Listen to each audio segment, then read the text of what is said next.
வண்டி ஏதோ உலட்டுற மாதிரியே இருக்குல்ல. சந்தோஷ் பஞ்சர்ரா வண்டி. அவ்வளவுதானே, இரு 5 நிமிஷத்துல ஸ்பேர் வீல் மாத்திடுவோம். டேய் இதுல எங்கடா ஸ்பேர் வீலே காணும்? டேய் உனக்கே ஸ்பேர் வீல் கொடுக்காம விபூதி அடிச்சுட்டாங்களா?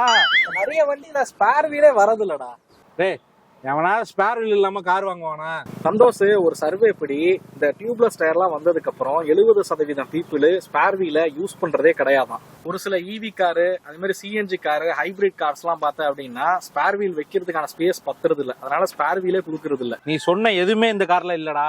இவன் ஏன்டா ஸ்பேர் வீல் கொடுக்கல? அத நீ மாருதி காரனா தான் கேட்கணும். அவரு அதுலதான் ஸ்பேர் வீல் இல்லையே, இன்னும் என்னத்த தெரியிட்டு இருக்க? இல்லடா, பஞ்சர் கிட்ட இருக்கு. அந்த வல்கனைசிங் ஸ்டிப் எங்கன்னு தெரியல. அது இருந்தாதான் பஞ்சர் ஒட்ட முடியும். மா எதை கேக்குற நீ? இந்த கவர்ல பிரவுன் கலர்ல ஒரு ஸ்டிப் மாதிரி வச்சிருந்தேன், அதை தான் கேக்குறேன். ஐயோ Flashback. பாரு என்னன்னு தின்னுட்டு டிக்கிலே போட்டு வச்சிருக்காங்க. அதை இழந்த விட தின்னுட்டு மிச்சம் இருந்துச்சுன்னு நினைச்சிட்டு அங்கேயே தூக்கி போட்டு வந்துட்டேன்டா. அட பாவி, காலங்காத்தால உனக்கு குறவழி வரைக்கும் சோத்த போட்டு வண்டியில ஏத்திட்டு வந்ததுக்கு உன்னால என்ன பண்ண முடியுமா அதை பண்ணிட்டேன்.